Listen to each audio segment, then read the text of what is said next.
In one of my last conversations with Christoffer, we talked about this problem that being good and being weak is not the same thing.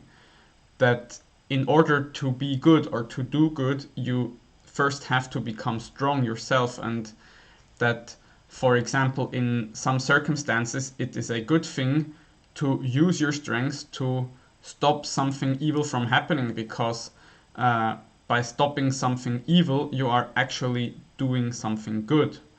And also, we mentioned this quote by Einstein that evil triumphs when good men do nothing.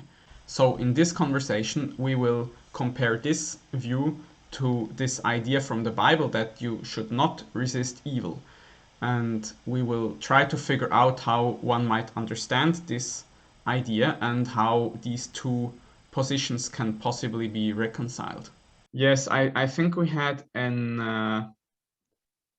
one part of the last conversation that I uploaded was also about the difference between being weak and being good, that it's not the same thing. Or being nice and being good.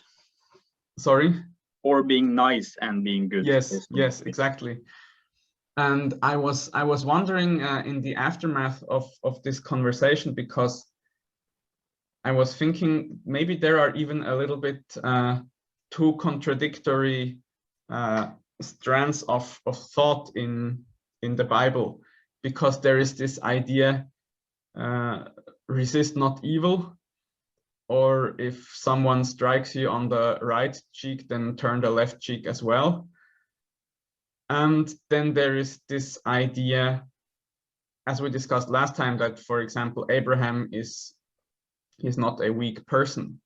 He can take an army and go and free his nephew, or do strong kinds of things. And so, or also this saying that the meek shall inherit the earth.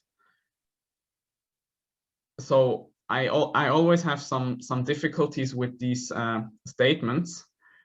But also, when I read in this book by Toynbee, which I have shown you just before, this one here, then he says that when a civilization starts to collapse, one of the things that happens is that there is kind of an elite that forms. He calls it the dominant minority. And then there is what he calls the internal proletariat. So that would be all the people that this elite then control by force, basically. Because a functioning society is based on the adherence of the people voluntarily. So they want to adhere to this society because they think it's good. But when it starts to disintegrate, the people no longer adhere voluntarily, but they are forced by this minority. And then he says that this internal proletariat, which kind of doesn't really feel, how do you say, included in the society, they more or less feel used by the elite, they can show a violent reaction or a peaceful reaction. And the violent reaction would be something like uprisings, or trying to secede, or trying to revolt, or trying to kill the enforcers of the elite. And he says the violent reaction never works. They always get crushed and destroyed. But the peaceful reaction is, for example, what the early Christians did in the Roman Empire. They didn't fight the power that be, but they just developed, they kind of withdrew from the empire spiritually, or just internally. They no longer believed the myth or the justification, and they created their own church and their own religious or spiritual structure. And what he says is that this new church then oftentimes lives after the old civilization collapses, and is then the foundation of the new civilization.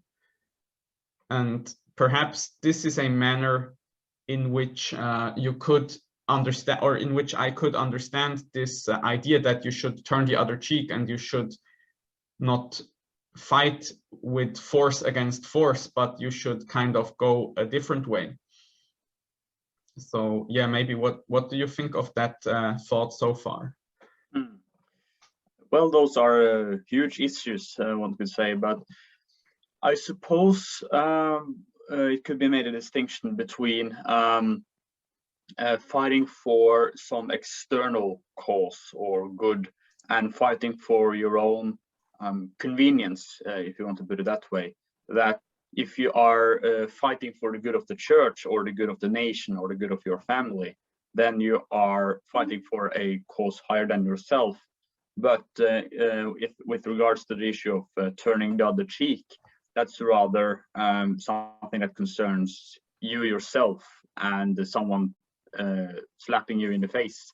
So I think it's being made a distinction between fighting for a good out there and simply fighting for one's own convenience. I suppose there is this general Christian message in the Gospels that people should embrace suffering and pray for those who persecute them and things like that. And you see those with those who are persecuted, like Saint Stephen, who prays to God that he basically forgives the sins of those who stone him to death in that moment.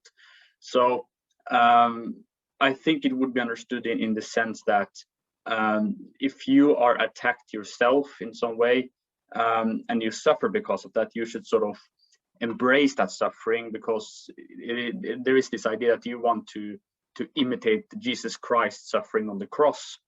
But if there is an external good outside of yourself, then you have an obligation to protect and promote that, and that seems to be an obligation given by God. So yeah, I think it's meant to be a distinction in that sense, as I understand it.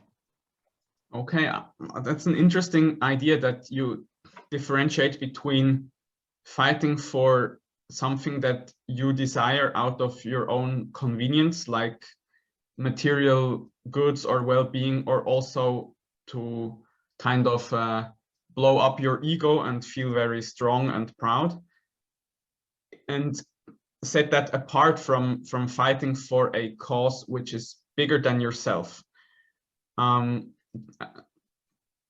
Also, something I heard once by Jordan Peterson, I think, is this idea, and I like this idea, that oftentimes if you are faced with bad social structures, you can't really change them. And so you shouldn't waste all your energy trying to change bad but very entrenched structures, but you should instead invest your energies just into creating new, better structures. And so this is also a way in which you could understand this idea that you shouldn't resist evil, but you should just use your energy to do something good, like not go against, but go just in a different direction. But still, concerning what you said before, I'm still not sure about how to understand this when it comes to the use of force, because I think the early Christians, for example, they weren't weak people, they were very strong people, because they were ready to die for their cause. So that's a kind of inner strength, but they weren't kind of externally strong in the sense that they were using force to try to achieve certain ends against the oppressive state or the oppressive minority which controls the society. Well, yes, it is indeed true that the church has both the idea and in practice exercised force. Though it is also true that in the early Christian era, the apostles and early Christians obeyed the Roman Empire, and St. Paul makes that very clear in his letter to the Romans. that we are to obey the authorities that are above us. Except, of course, if those authorities command you to do things which contradict a higher authority, like the Ten Commandments. But there is this general obligation to obey the law.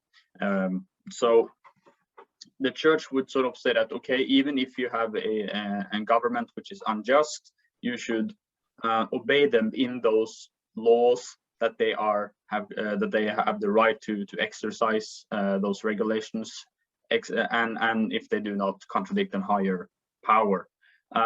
But at the same time, the church recognizes that it's not only the government, the civil government, which has the right to exercise force. The church also has this right, and this is something that has been explicitly taught by the Catholic Church multiple times, that the church can exercise coercion over its own members, even if you have some among them who deny teaching and become heretics. There have been prosecutions of different sorts. So it would be said then that coercion in those cases concern the good of the whole church. So it's also there an external cause, an external good, which is directed toward Christ, as it's, you could say, end, to put it that way. But when it comes to just your own personal convenience, for instance, well, that's not the same as the good out of yourself that is beyond yourself. I'm not sure if that answered your question, so please clarify, but at least, yeah, that's what I was saying.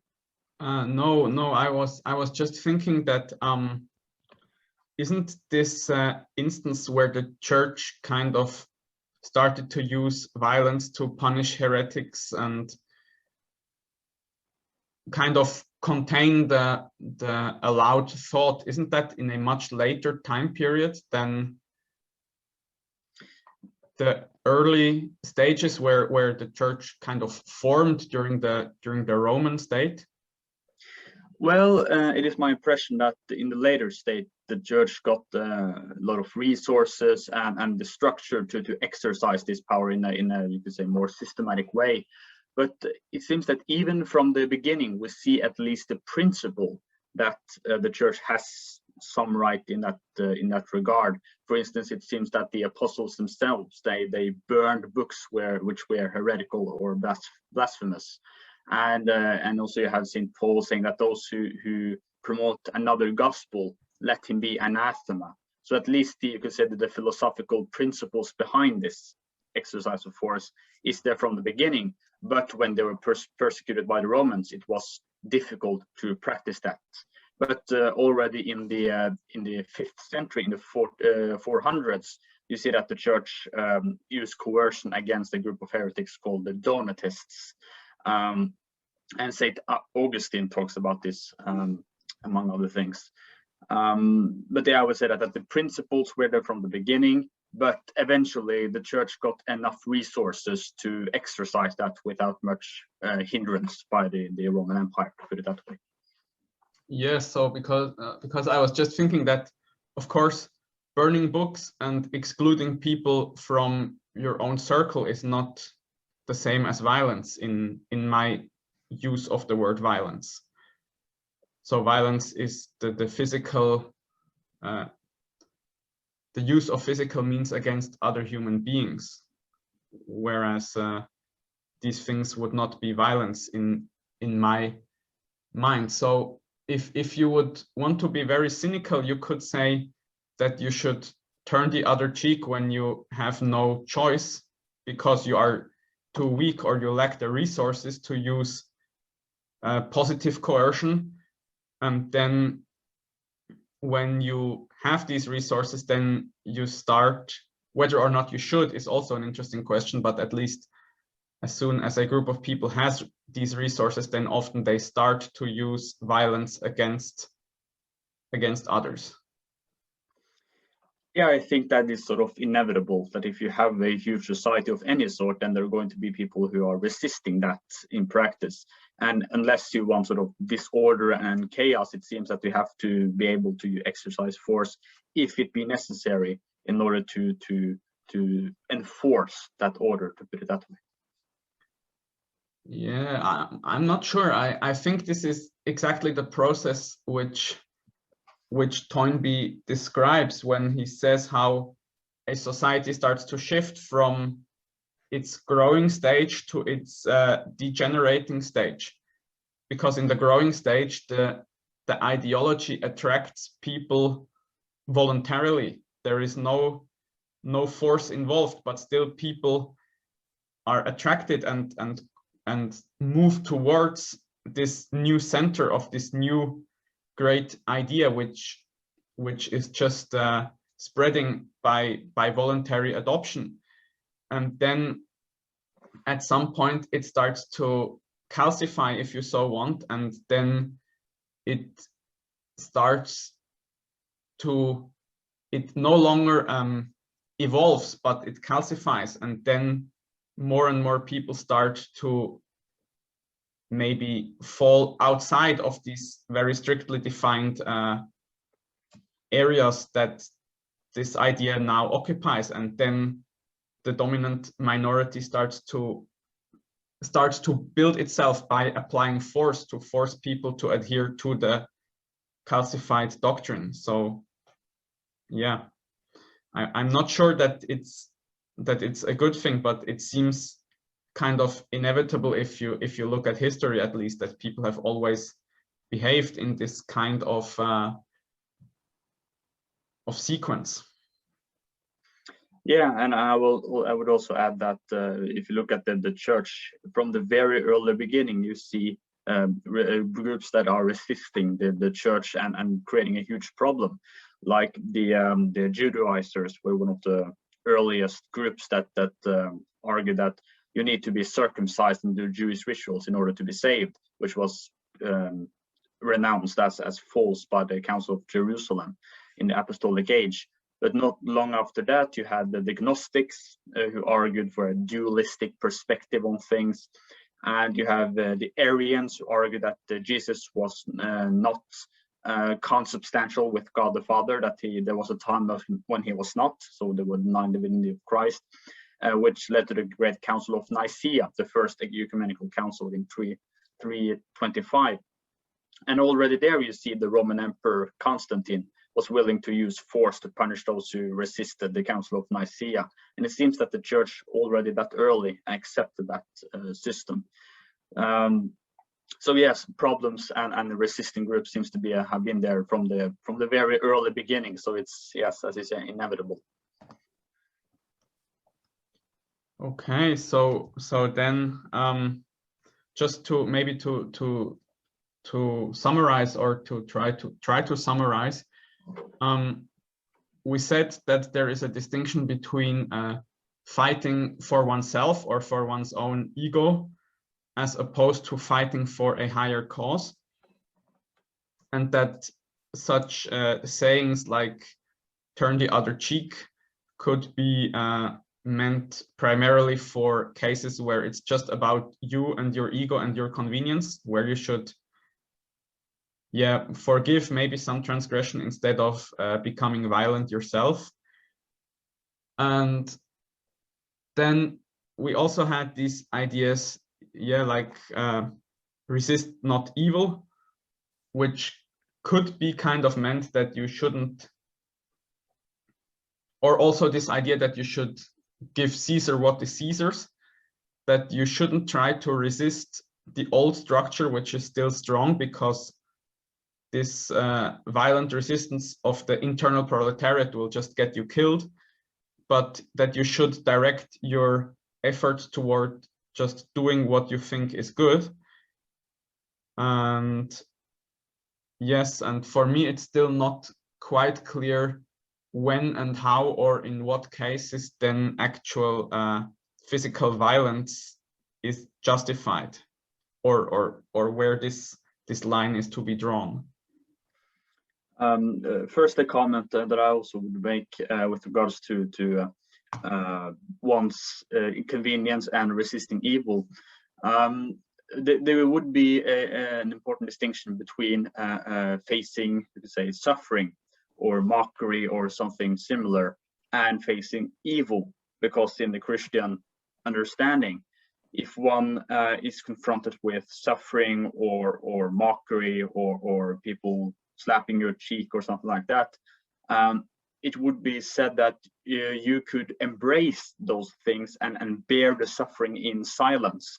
So there's a way you could use that as a good, like Jesus Christ was suffering an incredible amount, and he made a good out of it. So we also could use that suffering for good. But evil, on the other hand, is something that must be resisted. So if a person is tempting you to sin, then you should remove yourself from that person. Then you should absolutely resist him.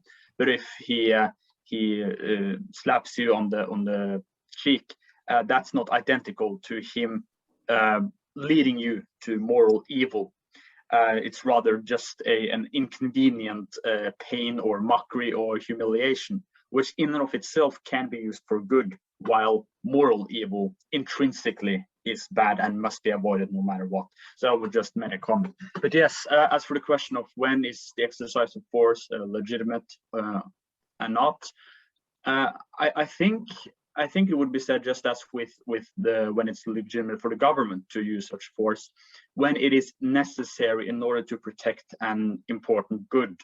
So if you have a system, you have an order which is promoting a true good that people really enjoy, and there is some people or group who are challenging that, then it seems right to coercively suppress them, just like if a group of violent people attacked law and order in a country, then the government has the right to suppress those. So it seems also right that if you have a resisting group inside a church, then the church has the right to suppress them. If that makes sense, I would say so. I was just searching a little bit for this quote because I think I haven't really found it yet, but there is somewhere in the New Testament this quote that you should not resist evil, which is kind of, it's always hard, has always been hard for me to understand how this should be a good advice. But and on the thing that you said that maybe members of a society may use force to resist intrusion against an order that they find to be good, perhaps it is more in the end of a practical advice that you shouldn't take a path that leads to your own destruction. So if you are in a position where you can resist such an intrusion and uphold the good order of society, then it would be morally good to do so. And the same would hold also for individual action, which we talked about a little bit a couple of weeks ago, that if you have the opportunity to resist something bad being done in your environment, then you should do it. It is a good thing to stop bad things from happening. So in that sense, if you can, then you should stop bad things from happening. But if you can't, if you are in a very weak position and the other side is very strong, as for example, if you are an oppressed minority in a state which is quite hostile to you, then you shouldn't resist what this oppressive state is doing because it would just get you killed. Then you should try in other ways to do something good, because there is nothing good really achieved if you just get yourself killed. So perhaps this is a way how I could understand the difference between these two seemingly contradictory advices. Yeah, that there is that practical dimension to it that seems to be plausible. But also, I would say, also on a matter of principle, that resisting evil, one has perhaps to be precise what one means by evil. Because if it's meant true evil in a Christian sense, sin and moral evil, to disobey the commandments of God and be tempted to sin, those are an absolute thing those are things that you absolutely have to avoid and resist. But if it's about people doing harm to your body, for instance, then it's not that's not the same as making you commit a moral evil. So it's technically or strictly speaking not the same thing. So there would be a distinction in that regard. That's why if the Roman Empire were to command the early Christians to worship the emperor as a god, which was practically what happened back then they would have an absolute duty to resist that. And if the only choice was to die as a martyr, then they had to do so. But if the Roman Empire, let's say, forced them out of their houses to migrate to another part of the Roman Empire, and nothing more than that, well, then they have to simply do that, I suppose, because there is no moral evil in that act that they had to commit. Yes, I think your distinction is correct. I have just found here the place. I think it's Matthew 5:38, where it says, or Matthew says, wait, where is it?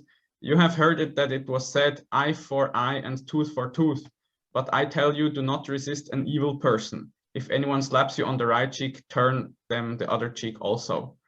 So I think it's, as you said, it's concerned with evil actions by other people which affect your body or your property. And to those, you shouldn't resist with violence, though I'm not sure I would agree to that. But perhaps if you are in a state where you can resist with reasonable chance of success, then you should. But if you are in a state where you cannot resist because you would just get yourself killed, then you shouldn't. But these things that you consider to be a moral evil yourself, those you shouldn't do under any circumstance. I guess that I would agree to that. Right, yes. There's one thing to have an evil person doing bad things to you, and another thing to have an evil person making you do evil things. That's why the church have, for instance, been very serious in condemning and resisting heretics, because in the Christian idea, if they convince you of their heresy, then you fall from the true faith, and that's considered a very grave sin, a problem theologically. So yeah, that's an example of precisely that. Yeah, okay, I think that was somehow clarifying for me, at least, this, because yeah, I do believe that being weak and being moral is not the same thing, that you should try to be strong and that you should try to use your strength in order to do good things. And that might sometimes mean to resist someone who is doing bad things. But still, then there is this other advice which says that you shouldn't resist someone who is trying to do bad things. And I guess the question comes really down to, do you have a reasonable chance of success? So if, as you said, if you are the state, or if you are a part of a society and someone comes and wants to destroy the society, then you can resist them because you might have a reasonable chance of doing so. But if, yeah, I think I said it already enough times. So, okay, that was kind of interesting, I think.